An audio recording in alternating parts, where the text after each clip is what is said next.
So before I start talking about abuse stuff, I wanted to do just a little check-in, little World War III check-in.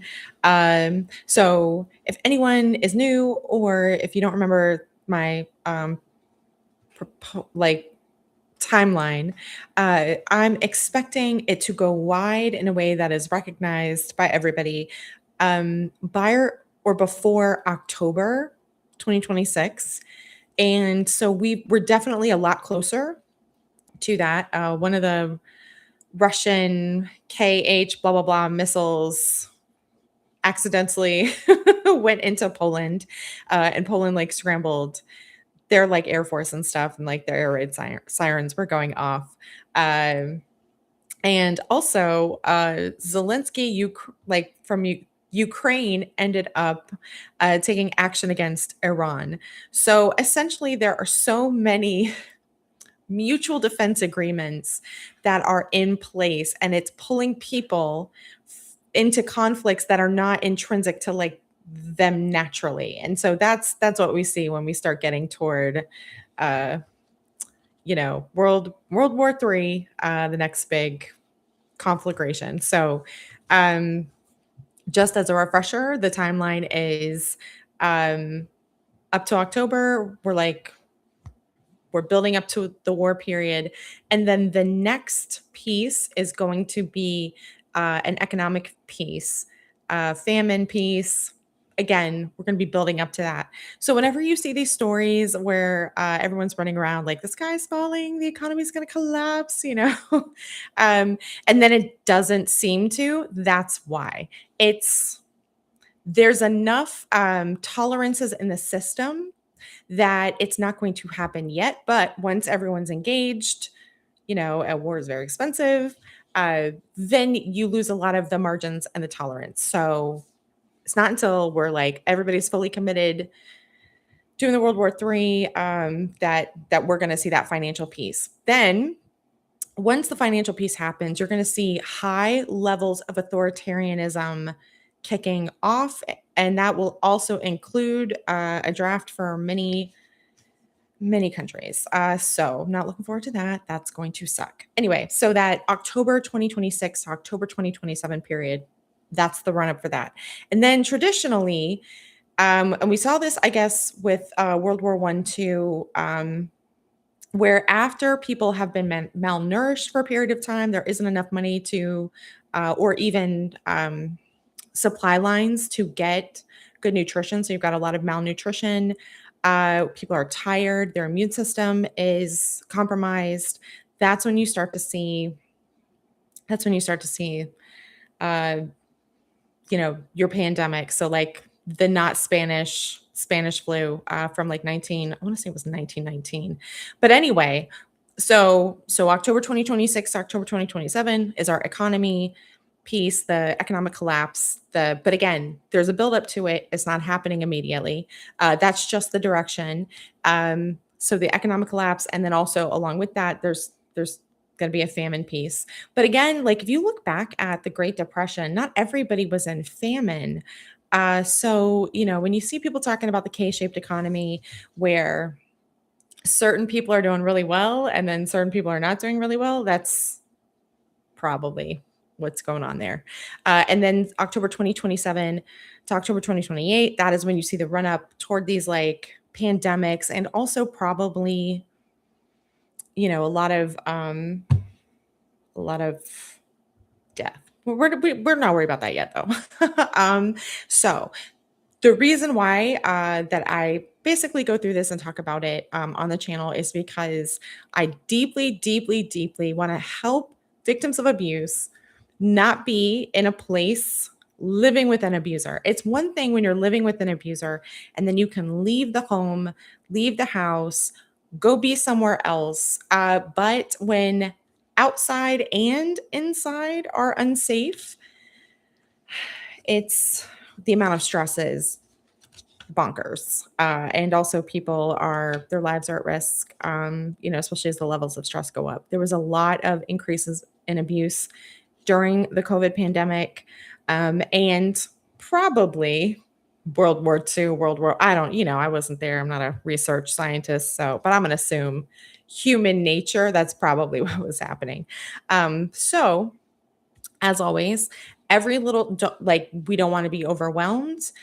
This is not so that we can feel not that we can feel like there's nothing we can do. The information is to help us take steps to be in the place where we need to be by the time all this stuff comes around, so that we're better positioned in safe places uh, with safe people before it occurs, because ain't nobody got time for that.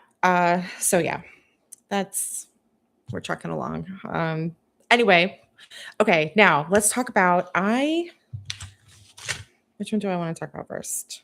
Oh, I wanted to talk about um, there's something that I've seen with victims of abuse, and it is that there are times when we're seeing other people's stories or we're in contact with other victims of abuse, and we see, oh, this is significantly more severe than whatever it was that we were dealing with. Um, yeah, basically the idea that like other victims have it worse. And so therefore we'll like downplay our own experience of abuse and maybe even start to gaslight ourselves out of it, because that's part and parcel of what abusers do.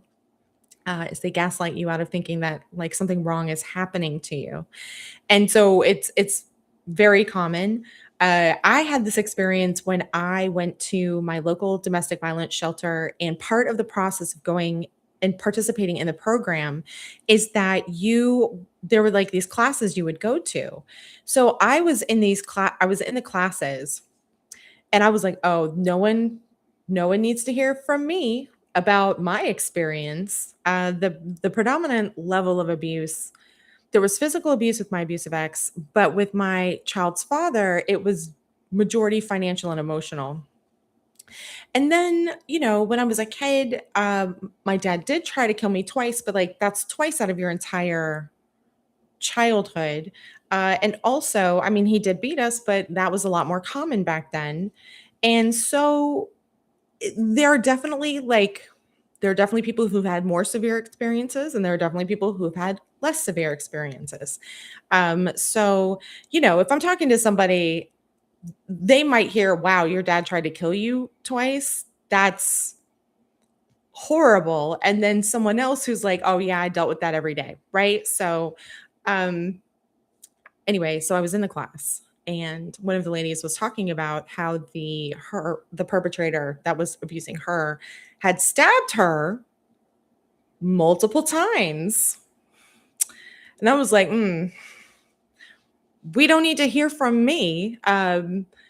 That's to me, that felt a lot more significant and severe than being assaulted by my abusive ex, or the like emotional, financial. I was like, I'm just gonna keep my mouth shut, because she's not gonna.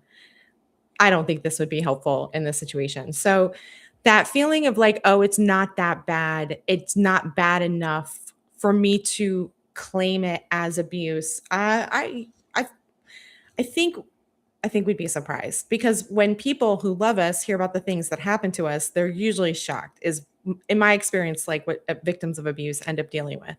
Um, somebody who's like, "Wait, what? What happened to you?" And the shock is because it's significant, even if it's not necessarily severe. So if you ever have that feeling of like, oh, it's not bad enough, what happened to me isn't bad enough. I mean, I'm not saying objectively that's wrong, because I don't, just some lady on the internet, I don't technically know. But high likelihood that that's not the case. And it's a, really good reason to talk to like a mental health professional or someone who has experience. They may be able to help you orient the level of severity of your own experience. And again, the experience we should be having with our loved ones is safe, where no one's being assaulted, stabbed, or berated, humiliated, emotionally abused, or having money used against them so that You know, it's the difference between a coercive system of control or psychological abuse that kind of like tears you down and destroys you from the inside, and then like physical abuse. The coercive systems of control, they matter. And some more sophisticated abusers really rely on that. So it doesn't mean you're not dealing with an abuser. It just might mean you're dealing with a smart abuser. So yeah. All right, let's see. Another thing I wanted to talk about. Wait, hold on. I've got like I like jot my ideas down, when it comes to me. Because if I don't write it down, it's gonna be gone. So I write it on my little notepad. Okay. Oh, right. I wrote, often victims are attempting to rescue abusers from their own consequences because they see them as victims. Now, I have covered this in other videos, but actually, so, okay. If anyone is familiar with the story of Sisyphus with he's pushing the rock up the hill and then it rolls back down. He has to push it up again, it rolls back down. Um, and that was a punishment for Sisyphus for doing something that a person in a position of power thought was a bad thing. And so I don't remember. I feel like the Greek gods and the stories of the Greek gods, they're always like capricious and terrible. So this punishment was not actually probably earned. I probably should look this up. Hold on. Where's my phone? Let's look up Sisyphus. But I remember thinking about it and I was like, somebody could be experiencing like consequences. They fucked around and found out. But what ends up happening is if you don't know the backstory, you feel pricked within your heart, like, oh, how could this horrible thing happen to this person? Like if you came across Sisyphus, we might think not, oh, that's a punishment for something, that he did and he's experiencing consequences. We might think, oh no, he's being oppressed. It's not okay. How, what did he do? Not what did he do, but I want to rescue him, right? And I feel like victims of abuse are often doing this with the abusers. They don't know the backstory. So the abuser might be legitimately experiencing consequences. And when you come across them, you don't know all that backstory. So you think, oh no, poor them. In Spanish, it's like pobrecito, pobrecita, just like, oh, this poor person who's experiencing like terrible things. We don't recognize, like, oh, wait, that they may done have fucked around and found out. Okay, let me find Sisyphus. Sisyphus. I don't know how to spell that. Why was he pushing this rock?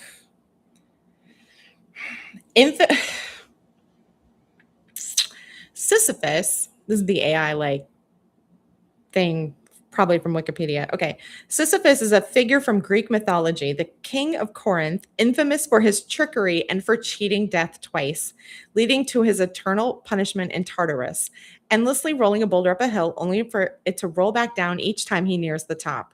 The futile task makes Sisyphean a term for pointless or endless labor, while philosopher Albert Camus used the myth to explore the absurdity of life, suggesting meaning can be found in embracing the struggle itself.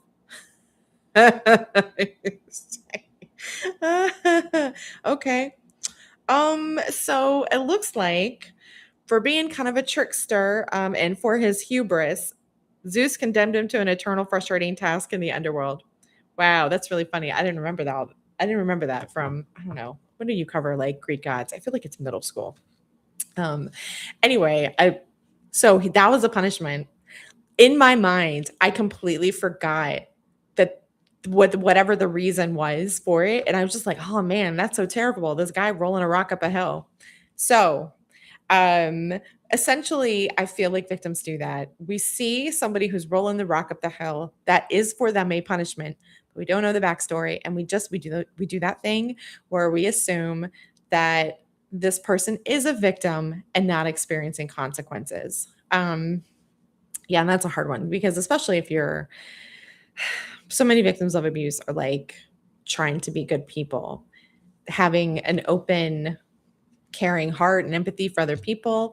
And so We don't know the backstory and we assume, oh no, a terrible thing has happened to this person because usually they're presenting themselves that way too. And then we end up in it. All right, what did I write? Oh, I wrote oppression is that we assume, oh, okay, someone who's being oppressed, and we see that and we assume that whoever it is innocent. So justice and vengeance look like oppression if you don't know the story. Yeah, okay, that was the other thing too. Okay. Sorry. Like I put on sunscreen so that my face doesn't get red from the lights, but then like anything flying through the air then gets on I whatever. It's fine. Okay, so that's why I'm like doing this a lot of the time. Yeah, okay. So, I've talked about this before. Victims often they have like a victim to victor narrative arc that that we see in popular culture in the media. People basically wish fulfillment writing stories about how, oh, the abuser, their abuser, it gets punished, they get justice, they get victory, they get vengeance. But the thing is, anybody who doesn't know, that vengeance to them looks like oppression.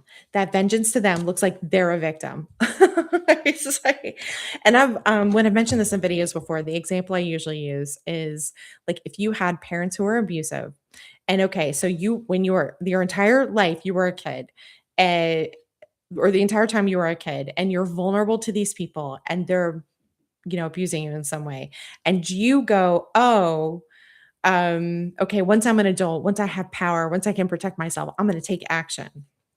So you take action. And then you get people around you that are like, why are you treating them that way? It's not okay. And then if you try to explain, they might say, well, that was in the past and you should be over it by now.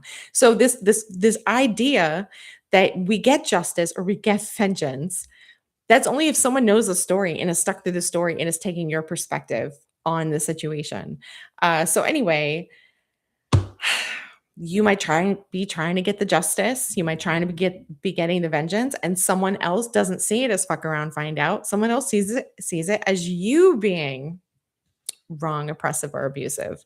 And so, yeah, the perspective someone has on a situation is hugely important to how that situation is interpreted. And once I realized that, I was like, oh no. Okay, a lot of victims of abuse, like we don't understand. Okay. So that's why I want to talk about that. Mm. Oh. Oh. Okay, guys. Okay. I've talked about this kind of in a video. I think it was a video where I was talking about like Michael Phelps and how some people achieve success. And basically, it's because to them, the thing they're doing, the work that they're putting in doesn't feel like work to them because they're really invested in whatever the thing is. So, my example is Michael Phelps because in order to be swimming that much, you got to really be cool with being under the water that often as you're doing your laps, and your mind is not horribly bored by the activity, right? Like this is you feel like you're in a game. And I told my son too. I basically said, listen, something's for you when if you get knocked down, you're like, oh hell no, I'm gonna get up and try again. I'm gonna go harder. Like and putting in the work doesn't feel like putting in the work. It feels like you're stepping toward your triumphant experience. So, what I realized today is that the same thing happens in relationships, like abuse dynamics. Okay. So, when you love it, it doesn't feel like work.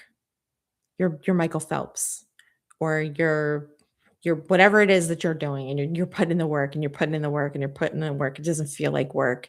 It feels like this thing that you want to do. Before victims of abuse realize they're in an abuse dynamic, this is often what is happening.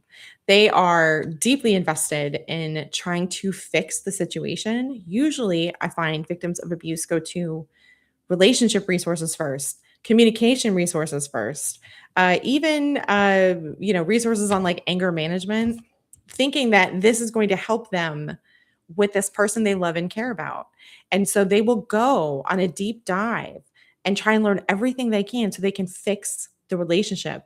I feel like victims of abuse are sitting there giving themselves like a thesis level education on psychology, relationships, abuse dynamics, and then trying to go back to the abuser, this person that they love and care about, and explaining things or trying to make things better, changing the situation because they love this person so much. Okay. What I wrote was healthy people know how to pick what to love. Um, well, I wrote successful slash healthy people know how to pick what to love. So basically, it's kind of that like guard your heart thing where if you know it, once you love something, you're so super invested and it doesn't feel like work. And you'll keep trying to make it better, to put in the work, to learn the things, to execute. Um, then you have to be super careful about how you love, who you love, what things you love, for it to be something that doesn't end up being destructive. Um, yeah. Oh, that's right. And we gotta talk about repetition compulsion. Repetition compulsion comes up. It's a psychological idea that basically says that we will keep trying to fix a conflict or a problem or a traumatic thing in our life over like we'll keep trying to do it until we can close out the loop and resolve it. So even if it's not with the same person, we may end up in similar relationships with similar people. So it could be like a trauma from childhood, let's say with parents, and you end up going on to date people or be in friendships that replicate that dynamic, but this time you're an adult and you have power and you think, "Oh, I can fix this." Um and so that going back, that repetition compulsion, to subconsciously close the loop to fix what was one of the most traumatic things you might have experienced, like, in your life. And so when we don't recognize this is going on, we can end up being in our own kind of trap. Okay, so let me find repetition compulsion. Repetition compulsion. I feel like when victims of abuse discover that this is, what's happening to them, it's yeah. Okay. Repetition compulsion is an unconscious psychological pattern where people repeatedly reenact painful past traumas, difficult childhood dynamics, or distressing events. First introduced by psychoanalyst Sigmund Freud, this behavior happens because the mind tries to gain mastery, find closure, or rewrite the final outcome of unhealed emotional wounds. It says common signs and examples is Wikipedia. You're drawn to similar partners, you're recreating chaos, or you're feeling stuck, feels like deja vu. Um, it says why it happens. This is from the APA dictionary, is the urge for mastery, the pull of familiarity, and then unprocessed memories. So the repetition compulsion, I think part of the reason why it can take victims by surprise is because like if it happened with your parent and then you go on to a romantic dynamic and then it's happening again, it's hard to like, those might be siloed separately in our brain. So we're not really seeing that pattern. Again, one reason why I suggest like a good mental health person, because sometimes they can help you identify those stupid patterns. Yeah. Okay, so I wanted to whoops. No, I just dropped them all. Um, let's see, I talked about success. I don't think I want to talk about passivity right now. Okay, let's do trauma informed. I definitely got to a point where I got tired of trauma informed because it feels like everything goes in what are they called? Like trends. So like narcissist was a trend for a hot minute and now we got like trauma informed. I feel like everyone started using trauma informed. I was like, oh my gosh. So one of the things, where is it? I do want to touch on it briefly because the thing that's really helpful about trauma informed is that it shifts identification of what the problem is from the cause or from the effect to the cause. So when you are struggling with like the thing that happened to you and the trauma and like maybe emotional dysregulation or like you're having PTSD flashbacks, you're feeling like you've got brain fog, you can't seem to get it together, you got a lot of CPTSD symptoms or something like that.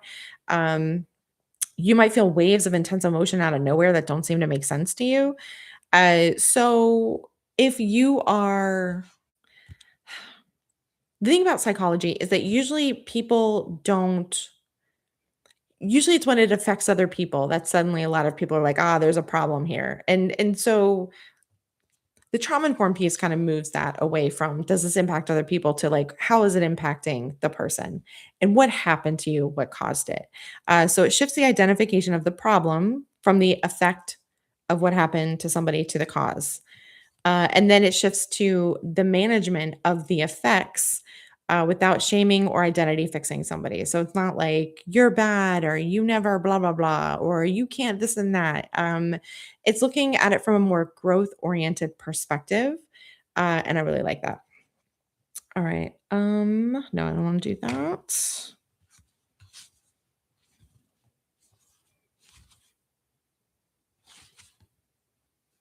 Did I do fundamental attribution error? I don't think I did.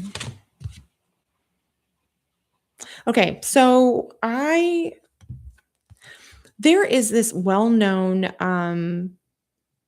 there's this well-known like bias. It's called fundamental attribution bias, which is basically when you assume that when somebody else does something bad, that it's because they're a bad person.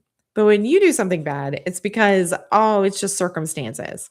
Now, this has nothing to do with victims of abuse, or at least most victims of abuse in my experience. Again, victims of abuse have a completely different mindset about things. And I find a lot of resources do not understand that. For victims of abuse, they have completely inverted that. To them, if somebody else does a bad thing, oh, it's because of their circumstances.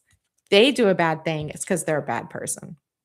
So we need a different, I don't know what we would say like how we would like reframe that. But okay, so what I wrote was fundamental attribution error is a bias or thinking trap where we blame someone's bad actions on their identity or personality while justifying or excusing our own bad actions due to circumstances. Again, so many resources kind of have the default assumption that like the person who's reading it is selfish. And victims of abuse are usually over not selfish, over unselfish, like too unselfish to the point where they don't have a self. Like this is not for them. This is not for victims. Victims justify other people's bad actions to circumstances while blaming their own on their identity. Yeah. So I don't agree with fundamental attribution bias for victims of abuse, generally speaking. Like obviously, um, your situation is specific and unique, so maybe it does apply to you. But I find the victims of abuse before they can accept that the other person was abusive, and then often even after, well, they're like, well, they had like a hard childhood, they're they're looking at them from this like overly generous perspective. And I actually think that you can have that generous perspective with distance. You can be like, "Oh, they had a tough childhood. I'm gonna be over here and I'm gonna understand they had a tough childhood, but I'm still gonna take safe steps, safe measures." The problem is they wanna have that perspective while being in the relationship with this unsafe person, and it doesn't work that way. Okay. Oh, this is from Captain Awkward. This is a comment. I've got a, like a section on manipulators and I've got to flesh it out. But I loved this comment she made. She said, when they throw a tantrum, they want you to inventory your behavior and wonder what you've done to upset them. Again, victims of abuse. Oh my gosh. Giving these garbage people the benefit of the doubt and not trusting their own assessment of a situation, being so ready to just assume that they're wrong. And yeah, and he or she wants you to walk on eggshells and be worried about upsetting them and actively try not to upset them. This is the rocking the boat thing. This will always be a mysterious moving target, and you will never figure out how to prevent upsetting them. They hold the threat of their tantrum, displeasure, guilt trip, sulk, whatever, over the family if they don't get what they want. That is Jennifer Peepas, also known as Captain Awkward. And what I would say is, once you realize, like, it's not about you and what you've done wrong, but the fact that they want to be able to criticize you or cut you down or make you think that there's something wrong with you or like what you've done. It's about being in the position to do that. That makes them feel powerful. And then you end up taking away your own power because you think, oh, maybe I did something wrong here.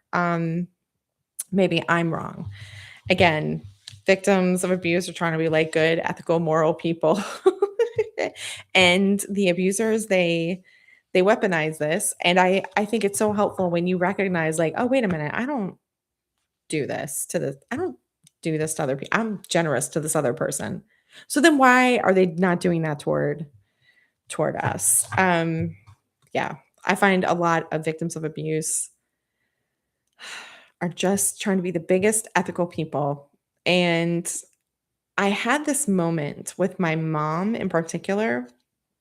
She has like a mental health personality disorder, like a straight up situation.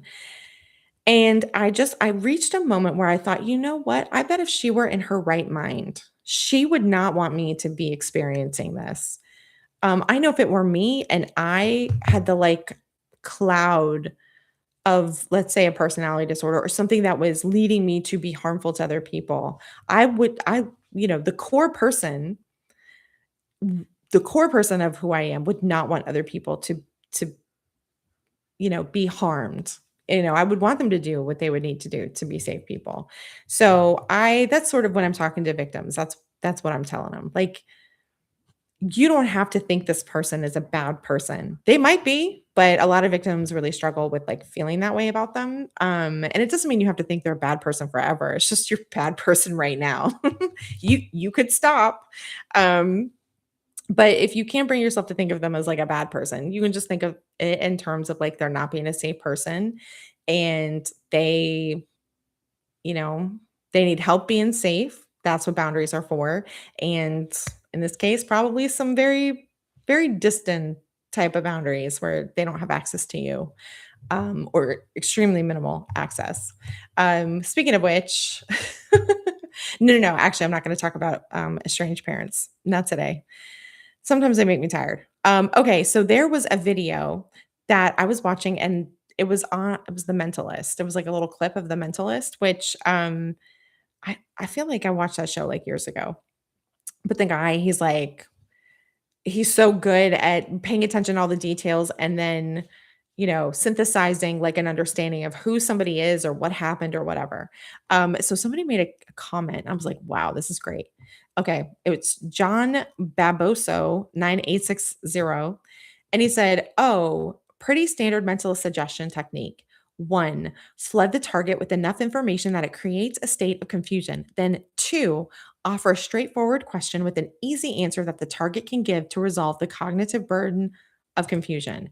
And I was like, because again, that's one of the number one signs you're in an abuse dynamic when you don't recognize it because you're so confused by what's happening.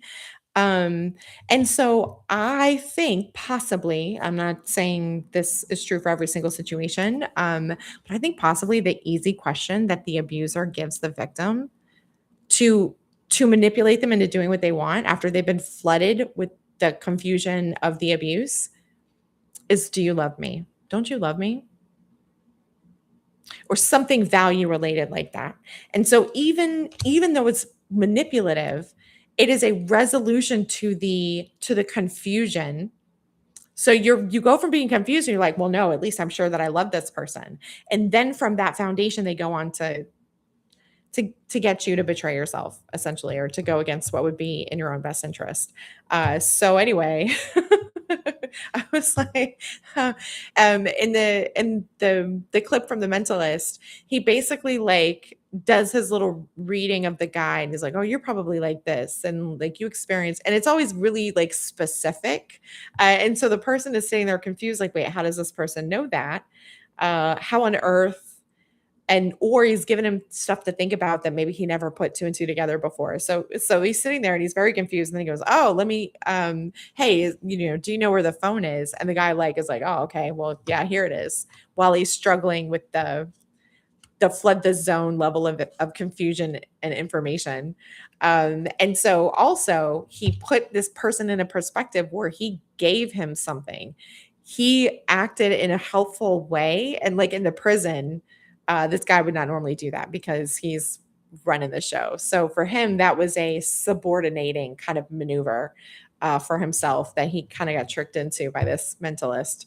Um, Although it did alarm me from the comment where he's like, "Oh, yeah, this is really standard mentalist stuff." It's like, I'm so tired of, like, manipulating people who aren't straightforward and are trying to extract everything they can from the victim.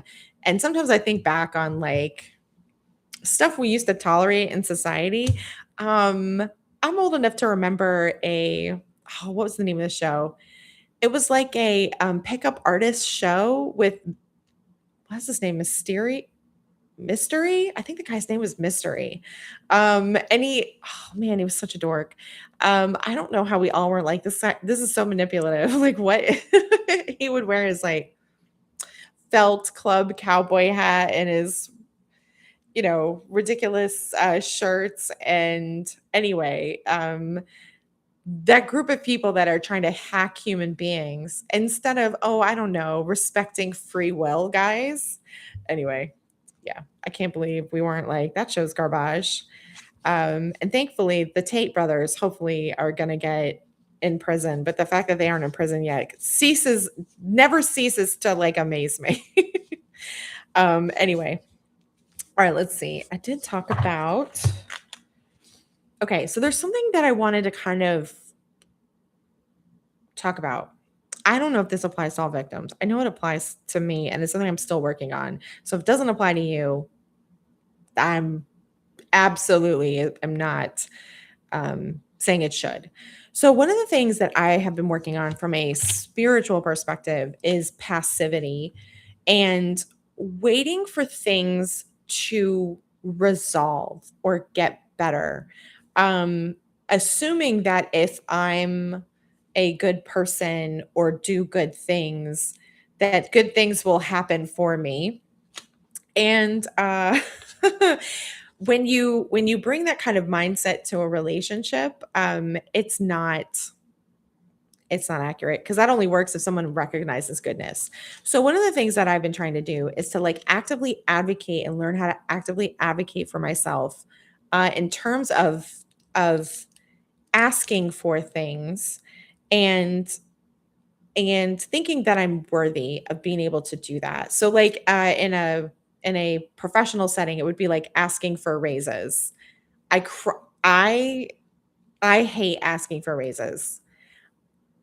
And my past boss knew that, and that's how he got away with underpaying me for many, many, many, many years. But that whole thing of like where you have to go and you have to like ask for raises, when like, hey, we all know that inflation is a thing and you should pay people that are working for you and doing good work.